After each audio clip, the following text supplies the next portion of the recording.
Happy new year ಅಂತ wish ಮಾಡಲಿಕ್ಕೆ ಇನ್ನೇನು ಕೆಲವೇ ಗಂಟೆಗಳು ಬಾಕಿ ಇದೆ. ಮನೇಲಿ ಎಲ್ಲರೂ ಒಟ್ಟಿಗೆ ಕೂತ್ಕೊಂಡು ನ್ಯೂ ಇಯರ್ನ ವೆಲ್ಕಮ್ ಮಾಡ್ತಾ ಪಾರ್ಟಿ ಮಾಡ್ತಾ ಖುಷಿಯಾಗಿ ಆ ಟೈಮ್ನ ಕಳೆಯೋದಕ್ಕೆ ಇವತ್ತು ನಿಮ್ಮ ಜೊತೆಗೆ ಕೆಲವು ಸ್ನ್ಯಾಕ್ಸ್ ರೆಸಿಪೀಸ್ ಶೇರ್ ಮಾಡ್ತಾ ಇದ್ದೀನಿ. ಮಕ್ಕಳಿಗೆ ಈ ಥರದ್ದೆಲ್ಲ ತುಂಬ ಇಷ್ಟ ಆಗುತ್ತೆ. ಅದನ್ನು ಹೊರಗಡೆಯಿಂದ ತರದೆ ಮನೆಯಲ್ಲೇ ಹೆಲ್ದಿಯಾಗಿ ಈಸಿಯಾಗಿ ಲಾಸ್ಟ್ ಮೂಮೆಂಟಲ್ಲಿ ಕೂಡ ಪ್ರಿಪೇರ್ ಮಾಡೋವಂಥ ಕೆಲವು ತಿಂಡಿಗಳು, ಅಷ್ಟೆಲ್ಲ ಮುಂಚೆನೇ ಮಾಡಿ ಇಟ್ಕೊಳ್ಳೋವಂಥ ಕೆಲವು ತಿಂಡಿಗಳು ಕೂಡ ಇವತ್ತು ನಿಮ್ಮ ಜೊತೆಗೆ ಶೇರ್ ಮಾಡ್ತಾ ಇದ್ದೀನಿ. ಸೊ ಮನೆ ಪಾರ್ಟಿಗೋಸ್ಕರ ಮಾಡುವಂಥ ಕೆಲವು ರೆಸಿಪೀಸ್ ಇವತ್ತು ನೋಡ್ಕೊಂಬರೋಣ. ಸ್ಟಫ್ ಪಿಜ್ಜಾ ಬನ್ ಮಾಡೋದಕ್ಕೋಸ್ಕರ 1 ಕಪ್ ಅಷ್ಟು ಮೈದಾ ಹಿಟ್ಟು, 1 ಟೇಬಲ್ ಸ್ಪೂನ್ ಅಷ್ಟು ಸಕ್ಕರೆ, 1 ಟೀ ಸ್ಪೂನ್ ಡ್ರೈ ಈಸ್ಟ್, ಸ್ವಲ್ಪ ಉಪ್ಪು, 2 ಟೀ ಸ್ಪೂನ್ ಅಷ್ಟು ತುಪ್ಪ ಹಾಕಿದ್ದೀನಿ. ತುಪ್ಪದ ಬದಲಾಗಿ ನೀವು ಬೆಣ್ಣೆ ಕೂಡ ಹಾಕೋಬೋದು. ರೂಮ್ ಟೆಂಪ್ರೇಚರಲ್ಲಿ ಇರುವಂಥ ಬೆಣ್ಣೆ ಉಪಯೋಗಿಸ್ಕೋಬೇಕು. ಒಂದ್ಸತಿ ಇದನ್ನೆಲ್ಲ ಚೆನ್ನಾಗಿ ಮಿಕ್ಸ್ ಮಾಡ್ಕೊಳ್ಳೋಣ. ಹಾಗೆ ನಾನಿಲ್ಲಿ ಮೈದಾ ಹಿಟ್ಟು ಉಪಯೋಗಿಸಿರೋ ಹತ್ರ ನೀವು ಬೇಕಿದ್ರೆ ಗೋಧಿ ಹಿಟ್ಟು ಹಾಕಿ ಕೂಡ ಸೇಮ್ ರೆಸಿಪಿ ಮಾಡ್ಕೋಬೋದು. ಒಂದ್ಸತಿ ಇದನ್ನೆಲ್ಲ ಚೆನ್ನಾಗಿ ಮಿಕ್ಸ್ ಮಾಡಿಕೊಂಡು ಇದನ್ನು ಕಲಿಸ್ಕೊಳ್ಳೋದಕ್ಕೆ ಉಗುರು ಬೆಚ್ಚಗಿರೋವಂಥ ನೀರು ಹಾಕೋಬೇಕು, ಅಥವಾ ಉಗುರು ಬೆಚ್ಚಗಿರೋವಂಥ ಕಾಯಿಸಿ ಆರಿಸಿರೋವಂಥ ಹಾಲನ್ನು ಹಾಕೋಬೋದು. ನಂತರ ಇದನ್ನೆಲ್ಲ ಚೆನ್ನಾಗಿ ಮಿಕ್ಸ್ ಮಾಡ್ಕೊಳ್ಳೋಣ. ಈ ಹಿಟ್ಟು ನಮಗೆ ಚಪಾತಿ ಹಿಟ್ಟಿಗಿಂತಲೂ ಸ್ವಲ್ಪ ಲೂಸ್ ಆಗಿರಬೇಕು, ಸ್ವಲ್ಪ ಸ್ಟಿಕ್ಕಿಯಾಗಿಯೇ ಇರಬೇಕು. ಈ ರೀತಿ ಸ್ಟಿಕ್ಕಿಯಾಗಿ ಹಿಟ್ಟೆಲ್ಲ ಕಲಿಸ್ಕೊಂಡ ನಂತರ ಲಾಸ್ಟಲ್ಲಿ ಒಂದು ಸ್ವಲ್ಪ ತುಪ್ಪ ಅಥವಾ ಎಣ್ಣೆ ಹಚ್ಬಿಟ್ಟು ನಂತರ ಇದನ್ನು ಫರ್ಮೆಂಟೇಷನ್ ಮಾಡೋದಕ್ಕೆ ಪಕ್ಕಕ್ಕೆ ಇಟ್ಕೊಳ್ಳೋಣ. ಸೊ ಚಳಿಗಾಲದಲ್ಲಿ ಫರ್ಮೆಂಟೇಷನ್ ಆಗೋದಕ್ಕೆ ಕೆಲವೊಮ್ಮೆ 45 ನಿಮಿಷದಲ್ಲೂ ಆಗ್ಬೋದು, 1 ಗಂಟೆನೂ ಹಿಡಿಬೋದು. ಸ್ವಲ್ಪ ಬೆಚ್ಚಗಿರುವಂಥ ಜಾಗದಲ್ಲಿ ಇಟ್ಟರೆ ಬೇಗನೆ ನಿಮಗೆ ಫರ್ಮೆಂಟೇಷನ್ ಆಗುತ್ತೆ. ಇದನ್ನು ಸೈಡಲ್ಲಿ ಇಟ್ಕೊಂಬೇಡ. ಇದರ ಒಳಗಡೆ ಫಿಲ್ಲಿಂಗಿಗೆ ಬೇಕಾಗಿರುವಂಥ ಪಿಜ್ಜಾ ಮಿಕ್ಸ್ಚರ್ ಹೇಗೆ ಮಾಡೋದು ಅಂತ ನೋಡೋಣ.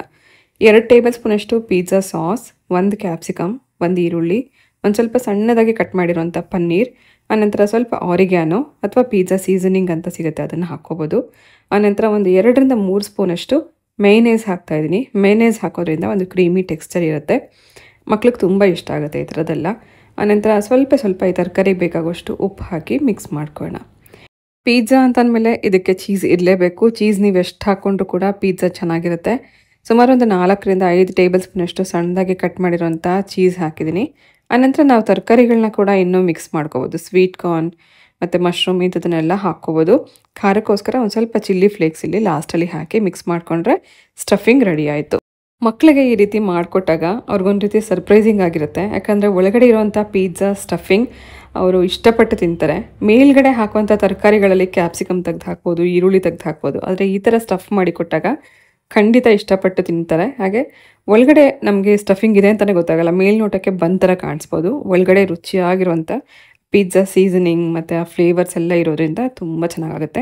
ಫಸ್ಟೇ ನೀವು ಇದನ್ನು ಪ್ರಿಪೇರ್ ಮಾಡಿಟ್ಕೊಂಡು ಸರ್ವಿಂಗ್ ಟೈಮಲ್ಲಿ ಬೇಕಾದ್ರೆ 1 ಮಿನಿಟ್ ಮೈಕ್ರೋವೇವಲ್ಲಿ ಇಟ್ಬಿಟ್ಟು ಬಿಸಿ ಮಾಡಿ ಕೂಡ ಕೊಡ್ಬೋದು. ಸೊ 1 ಗಂಟೆ ನಂತರ ಇಲ್ಲಿ ಫರ್ಮೆಂಟೇಷನ್ ಆಗಿರುವಂಥ ಡೋನ ಚೆನ್ನಾಗಿ ನಾದ್ಬಿಟ್ಟು ನಾನು ಇದನ್ನು ಈಕ್ವಲ್ ಪಾರ್ಟಲ್ಲಿ ಡಿವೈಡ್ ಮಾಡ್ಕೊಂಡಿದ್ದೀನಿ. ಯಾವ ಟ್ರೈನಲ್ಲಿ ನಾವು ಬೇಕ್ ಮಾಡೋಕ್ಕೆ ಇಡ್ತೀವಿ ಆ ಟ್ರೈನ ಫಸ್ಟ್ ಒಂದು ಸ್ವಲ್ಪ ಗ್ರೀಸ್ ಮಾಡ್ಕೊಂಡು ನಂತರ ಇದರಲ್ಲಿ ಡಿವೈಡ್ ಮಾಡಿರೋಂಥ ಬನ್ ಡೋ ಇಟ್ಬಿಟ್ಟು ನಾವು ಇದರೊಳಗಡೆ ಸ್ಟಫಿಂಗ್ ಮಾಡ್ತಾ ಹೋಗೋಣ. ಇಷ್ಟು ಹಿಟ್ಟಲ್ಲಿ ನನಗೆ 5 ಬನ್ಸ್ ರೆಡಿ ಆಗ್ತಾ ಇದೆ. ಒಂದ್ಸತಿ ಇದನ್ನೆಲ್ಲ ಕೈಯಲ್ಲಿ ಈ ರೀತಿ ಅಗಲ ಮಾಡಿಕೊಂಡು ಇದ್ರ ಒಳಗಡೆ ಸಾಕಷ್ಟು ಸ್ಟಫಿಂಗ್ ನಾವು ಫಿಲ್ ಮಾಡ್ಬೋದು. ಸುಮಾರು ಒಂದು 2 ಟೇಬಲ್ ಸ್ಪೂನ್ ಅಷ್ಟು ಸ್ಟಫಿಂಗ್ ಹಾಕ್ತಾ ಇದ್ದೀನಿ. ಆನಂತರ ನಾವು ಮೋದಕ ಮಾಡೋ ರೀತಿಯಲ್ಲಿ ಇದೆಲ್ಲ ಒಂದು ಕಡೆಯಿಂದ ಎಲ್ಲ ಕ್ಲೋಸ್ ಮಾಡ್ತಾ ಹೋಗೋಣ. ಸ್ಟಫಿಂಗ್ ಎಲ್ಲೂ ಹೊರಗಡೆ ಬರ್ದಲ್ಲೇ ಇರೋ ರೀತಿಯಲ್ಲಿ ನೀಟಾಗಿ ಕವರ್ ಮಾಡಿ ಬೇಕ್ ಮಾಡೋಕ್ಕೆ ಇಟ್ಕೋಬೋದು. ಹೋಳಿಗೆ ಎಲ್ಲ ಮಾಡಿ ಅಭ್ಯಾಸ ಇರೋವಂಥವ್ರಿಗೆ ಈ ಥರ ಮಾಡೋದು ಕಷ್ಟ ಏನಲ್ಲ.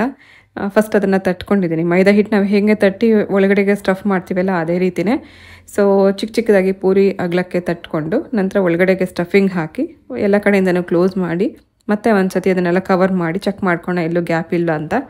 ಆನಂತರ ಯಾವ ಕಡೆಗೆ ನಾವು ಕ್ಲೋಸ್ ಮಾಡಿದ್ದೀವಲ್ಲ ಅದನ್ನು ಕೆಳಗಡೆ ಭಾಗಕ್ಕೆ ಬರೋ ಹಾಗೆ ಇಟ್ಕೋಬೇಕು. ಇದೇ ರೀತಿ ಎಲ್ಲ ರೆಡಿ ಮಾಡ್ಕೊಂಡಿದ್ದಾಗಿದೆ. ನಾನು ಇದನ್ನು ಮೈಕ್ರೋವೇವಲ್ಲಿ ಬೇಕ್ ಮಾಡೋಕ್ಕೆ ಇಡ್ತಾ ಇದ್ದೀನಿ. ಬೇಕ್ ಮಾಡೋಕ್ಕೂ ಮುಂಚೆ ಒಂದು ಸ್ವಲ್ಪ ಮೇಲಿಂದ ಕಾಯಿಸಿ ಆರಿಸಿರೋವಂಥ ಹಾಲನ್ನು ಹಚ್ಚೋದ್ರಿಂದ ಒಂದು ಒಳ್ಳೆ ಬಣ್ಣ ಬರುತ್ತೆ. ನಾವು ಇದನ್ನು ಕುಕ್ಕರ್ ಒಳಗಡೆನೂ ಇಟ್ಕೊಂಡು ಬೇಕ್ ಮಾಡ್ಕೋಬೋದು. ಮೈಕ್ರೋವೇವಲ್ಲಿ ನಾನು ಇವತ್ತು ಬೇಕ್ ಮಾಡ್ತಿರೋದ್ರಿಂದ ಮೊದಲೇ ಮೈಕ್ರೋವೇವ್ನ 180 ಡಿಗ್ರಿನಲ್ಲಿ 10 ಮಿನಿಟ್ಸ್ ಪ್ರೀ ಹೀಟ್ ಮಾಡ್ಕೊಂಡಿದ್ದೀನಿ. ಅಥವಾ ಕುಕ್ಕರಲ್ಲಿ ಮಾಡೋದಾದರೂ ಕೂಡ 10 ನಿಮಿಷ ಫಸ್ಟ್ ಕುಕ್ಕರ್ ಬಿಸಿ ಮಾಡಿಕೊಂಡು ನಂತರ ಕುಕ್ಕರ್ ಒಳಗಡೆ ತಟ್ಟೆನಲ್ಲಿ ಇದನ್ನೆಲ್ಲ ಜೋಡಿಸಿಟ್ಬಿಟ್ಟು ಮೇಲ್ಗಡೆ ಲಿಡ್ ಕ್ಲೋಸ್ ಮಾಡಬೇಕು. ಲಿಡ್ಗೆ ಯಾವುದೇ ಗ್ಯಾಸ್ಕೆಟ್ ಆಗಲಿ ಅಥವಾ ವಿಸಿಲ್ ಆಗಲಿ ಹಾಕಿರಬಾರ್ದು. ಸುಮಾರು 10 ರಿಂದ 15 ನಿಮಿಷದಲ್ಲಿ ನಿಮಗಿದು ಬೇಕಾಗಿರುತ್ತೆ. ಬಿಸಿ ಇರುವಾಗ ನಮಗೆ ಮೇಲ್ಗಡೆ ಇದು ಹಾರ್ಡ್ ಅನಿಸುತ್ತೆ. ಒಂದು ಸ್ವಲ್ಪ ಹೊತ್ತು ಈ ರೀತಿ ಬಟ್ಟೆ ಮುಚ್ಚಿ ಬಿಟ್ಬೇಡ.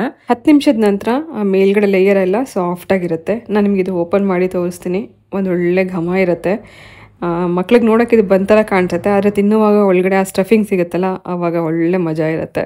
ಸೊ ಚೀಸ್ ಮತ್ತು ತರಕಾರಿಯ ಸೀಸನಿಂಗ್ ಎಲ್ಲ ಇರೋದ್ರಿಂದ ರುಚಿಯಾಗಿರೋಂಥ ಪಿಜ್ಜಾ, ಸ್ಟಫ್ ಪಿಜ್ಜಾ ಬನ್ಸ್ ನೀವು ಎಂಜಾಯ್ ಮಾಡ್ಬೋದು. ಸೊ ಹೊರಗಡೆಯಿಂದ ತರೋಕ್ಕಿಂತಲೂ ಇನ್ನೂ ಚೆನ್ನಾಗಾಗುತ್ತೆ ಅಂತಲೇ ಹೇಳ್ಬೋದು. ಫಸ್ಟೇ ಮಾಡಿ ಇಟ್ಕೊಂಡಿದ್ರೆ ಸರ್ವಿಂಗ್ ಟೈಮಲ್ಲಿ ಮೈಕ್ರೋವೇವಲ್ಲಿ 1 ಮಿನಿಟ್ ಬಿಸಿ ಮಾಡಿ ಕೊಡೋದ್ರಿಂದ ಇದೇ ರೀತಿ ಬಿಸಿ ಬಿಸಿ ಆಗಿರೋಂಥ ಸ್ಟಫ್ ಬನ್ಸ್ ಹೆಂಗಿರುತ್ತೋ ಅದೇ ರೀತಿ ಇರುತ್ತೆ. ಖಂಡಿತ ನೀವು ಈ ರೆಸಿಪಿ ಟ್ರೈ ಮಾಡಿ, ಮಕ್ಕಳಿಗಂತೂ ತುಂಬ ಇಷ್ಟ ಆಗುವಂಥ ರೆಸಿಪಿ ಇದು. Next recipe cinnamon roll. ಇದಕ್ಕೆ 1 ಕಪ್ಪಷ್ಟು ಗೋಧಿ ಹಿಟ್ಟು, 1 ಕಪ್ಪಷ್ಟು ಮೈದಾ ಹಿಟ್ಟು ತೊಗೊಂಡಿದ್ದೀನಿ. ನೀವು ಪೂರ್ತಿಯಾಗಿ ಗೋಧಿ ಉಪಯೋಗಿಸ್ಕೋಬೋದು ಅಥವಾ ಪೂರ್ತಿಯಾಗಿ ಮೈದಾ ಉಪಯೋಗಿಸ್ಕೊಂಡು ಕೂಡ ಮಾಡ್ಕೋಬೋದು. ಆನಂತರ ಸುಮಾರು ಒಂದು ಅರ್ಧ ಕಪ್ಪಷ್ಟು ಉಗುರು ಬೆಚ್ಚಗಿರೋವಂಥ ನೀರು, ಅಂದರೆ ಮುಟ್ಟೋಷ್ಟು ಬಿಸಿ ಇರೋವಂಥ ನೀರು ತೊಗೋಬೇಕು. ಇದರಲ್ಲಿ 1 ಸ್ಪೂನಷ್ಟು ಡ್ರೈ ಈಸ್ಟ್ ಹಾಕ್ತಾಯಿದ್ದೀನಿ, ಅಂದರೆ 1 ಟೀ ಸ್ಪೂನಷ್ಟು ಡ್ರೈ ಈಸ್ಟ್, 3 ಟೀ ಸ್ಪೂನಷ್ಟು ಸಕ್ಕರೆ ಹಾಕಿ ಇದನ್ನು ಮಿಕ್ಸ್ ಮಾಡಿ 5 ನಿಮಿಷ ಬಿಟ್ಬೇಡ. ಚೆನ್ನಾಗಿದು ನೊರೆ ಬಂದರೆ ಮಾತ್ರ ಈಸ್ಟ್ ಇದು ಚೆನ್ನಾಗಿದೆ ಅಂತ ಅರ್ಥ. ನಮಗಿದು ಒಂದು ರೀತಿ ಈಸ್ಟನ್ನು ಚೆಕ್ ಮಾಡ್ದಂಗೂ ಆಗುತ್ತೆ, ಇದು ಚೆನ್ನಾಗಿದೆಯಾ ಇಲ್ವಾ ಅಂತ ಅನ್ನೋದಕ್ಕೆ. ನೊರೆ ಬಂದರೆ ಮಾತ್ರ ಇದು ಚೆನ್ನಾಗಿದೆ ಅಂತ ಅರ್ಥ. ಹಾಗೆ ಹಿಟ್ಟು ಕೂಡ ನಮಗೆ ಫರ್ಮೆಂಟೇಷನ್ ಚೆನ್ನಾಗಾಗುತ್ತೆ. ಈಸ್ಟ್ ಚೆನ್ನಾಗಿದೆ ಇಲ್ಲ ಅಂತ ತಿಳ್ಕೊಳ್ಳೋದಕ್ಕೆ ಈ ರೀತಿ ನೀವು ಬಿಸಿನೀರಲ್ಲಿ ಹಾಕಿ ಟೆಸ್ಟ್ ಮಾಡಿಕೊಂಡು ನಂತರ ನೀವು ರೆಸಿಪಿ ಕಂಟಿನ್ಯೂ ಮಾಡ್ಕೋಬೋದು. ಡೈರೆಕ್ಟಾಗಿ ಹಿಟ್ಟಿಗೆ ನೀವು ಈಸ್ಟ್ ಹಾಕಿದಾಗ ಕೆಲವೊಮ್ಮೆ ಅದು ರೈಸ್ ಆಗಿಲ್ಲ ಅಂದರೆ ಈಸ್ಟ್ ಹಳೇದಾಗಿದೆ ಅಂತ ಅರ್ಥ. ಸೊ ನಾನು ಇದಕ್ಕೆ 1 ಚಿಟಿಕೆ ಉಪ್ಪು ಹಾಕಿದ್ದೀನಿ. ಹಾಗೆ ಈಸ್ಟ್ ಮಿಕ್ಸ್ಚರ್ ಹಾಕಿ 2 ಟೀ ಸ್ಪೂನಷ್ಟು ರೂಮ್ ಟೆಂಪ್ರೇಚರಲ್ಲಿರುವಂಥ ಬೆಣ್ಣೆ ಹಾಕಿ ಮೊದಲು ಇದನ್ನೆಲ್ಲ ಚೆನ್ನಾಗಿ ಮಿಕ್ಸ್ ಮಾಡ್ಕೊಳ್ಳೋಣ. ಆನಂತರ ಇದನ್ನು ಕಲಿಸ್ಕೊಳ್ಳೋದಕ್ಕೆ ಉಗುರು ಬೆಚ್ಚಗಿರೋಂಥ ಹಾಲು ಉಪಯೋಗಿಸ್ಕೊತಾ ಇದ್ದೀನಿ. ಸೊ ನಾನು ಆವಾಗಲೇ ರೆಸಿಪಿ ತೋರಿಸಿದಾಗ ಉಗುರು ಬೆಚ್ಚಗಿರೋಂಥ ನೀರು ಹಾಕಿ ಹಿಟ್ಟನ್ನು ಕಲಿಸಿದ್ದೆ. ಇಲ್ಲಿ ಹಾಲು ಉಪಯೋಗಿಸ್ಕೊಂಡಿದ್ದೀನಿ. ಇದರಲ್ಲಿ ಸ್ವಲ್ಪ ವೇರಿಯೇಷನ್ಸ್ ಮಾಡಿ ತೋರಿಸ್ತಾ ಇರೋ ಕಾರಣ ಏನಂದರೆ, ನಾವು ಹಾಲು ಹಾಕಿನೂ ಮಾಡ್ಕೋಬೋದು, ನೀರು ಹಾಕಿನೂ ಮಾಡ್ಕೋಬೋದು. ಸೇಮ್ ಬ್ರೆಡ್ ಡೋಗೆ ಹೇಗೆ ಬೇಕೋ ಅದೇ ರೀತಿ ಪ್ರೊಸೀಜರ್ ಇರುತ್ತೆ.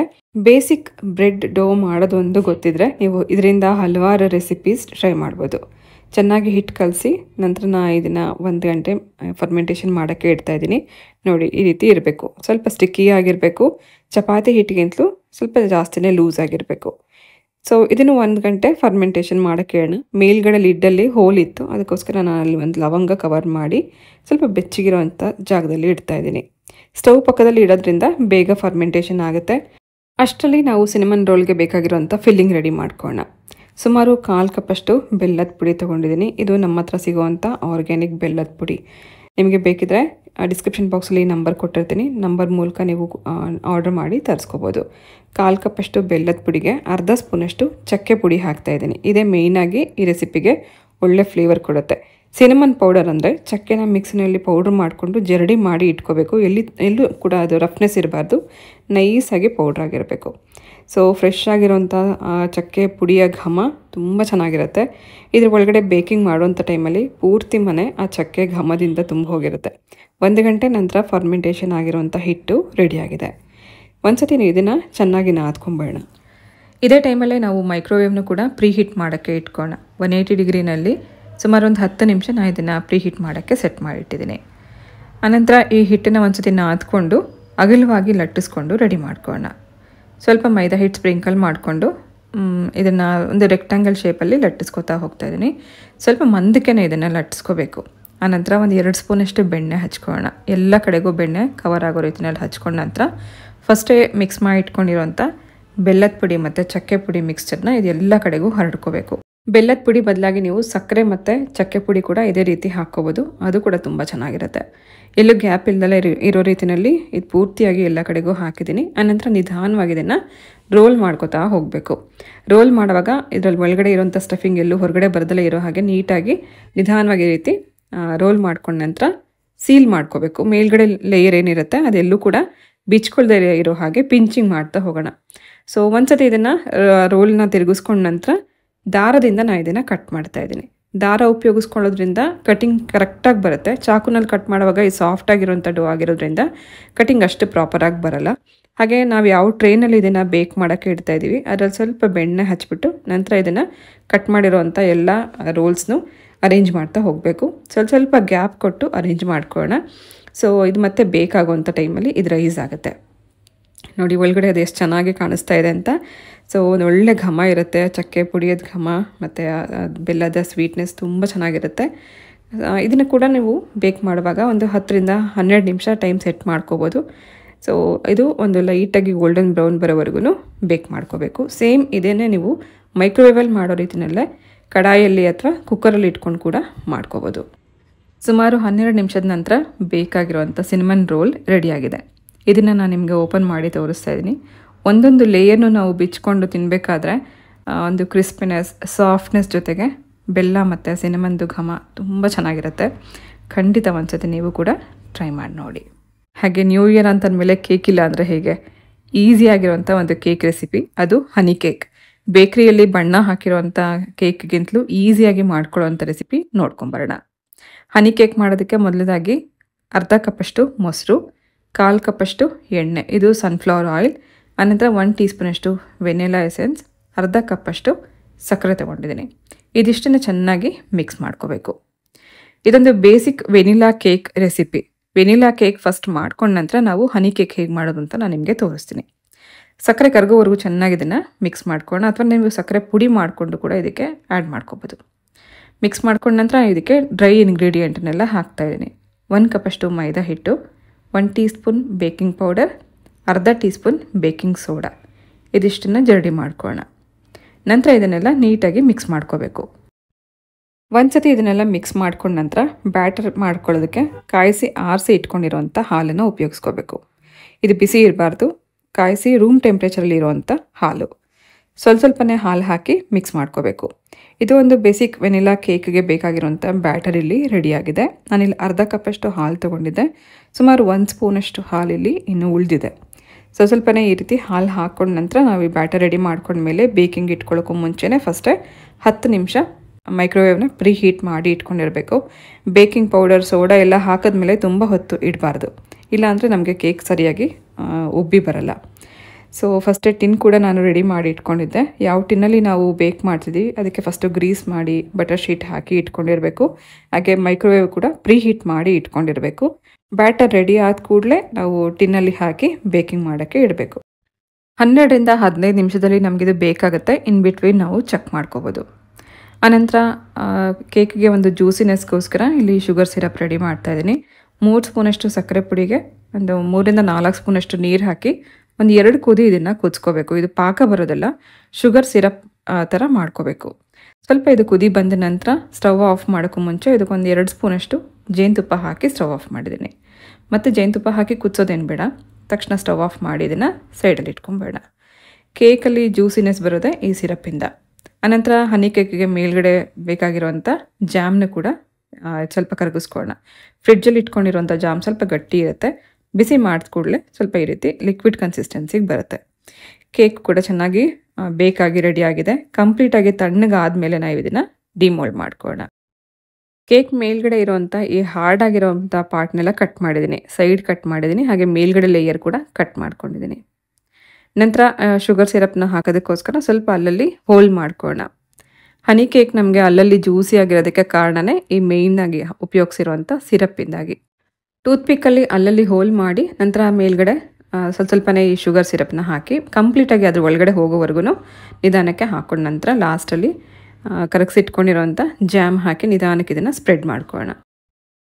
ಜಾಮ್ ಹಾಕಿದ ಕೂಡಲೇ ಮೇಲಿಂದ ಸ್ವಲ್ಪ ಡೆಸಿಕೇಟೆಡ್ ಕೋಕೋನಟ್ ಪೌಡರ್ ಅಥವಾ ಒಣಗಿರೋವಂಥ ಕೊಬ್ಬರಿ ಪುಡಿನ ಸ್ಪ್ರಿಂಕಲ್ ಮಾಡಿಕೊಂಡು ನಂತರ ಇದನ್ನು ಕಟ್ ಮಾಡಿಕೊಂಡ್ರೆ ಹನಿ ಕೇಕ್ ರೆಡಿ ಆಯಿತು.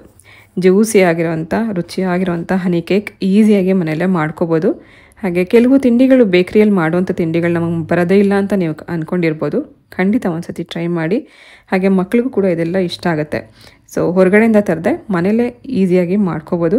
ಹಾಗೆ ನ್ಯೂ ಇಯರ್ಗಷ್ಟೇ ಅಲ್ಲದೆ ಯಾವುದೇ ಸಮಯದಲ್ಲಿ ಮಾಡಿಕೊಂಡು ತಿನ್ನುವಂಥ ತಿಂಡಿಗಳು. ಹಾಗೆ ಈ ರೆಸಿಪಿ ನಿಮ್ಗೆ ಇಷ್ಟ ಆಗಿದರೆ ಲೈಕ್ ಮಾಡಿ, ನಿಮ್ಮ ಫ್ರೆಂಡ್ಸ್ ಆ್ಯಂಡ್ ಫ್ಯಾಮಿಲಿಗೆ ಈ ವಿಡಿಯೋನ ಶೇರ್ ಮಾಡಿ. ಹೊಸ ವರ್ಷಕ್ಕೆ ಅಷ್ಟೇ ಅಲ್ಲದೆ ಬೇಕಂದಾಗ ಮಾಡ್ಕೊಂಡು ತಿನ್ನುವಂಥ ತಿಂಡಿಗಳನ್ನ ಟ್ರೈ ಮಾಡಿ. Happy new year.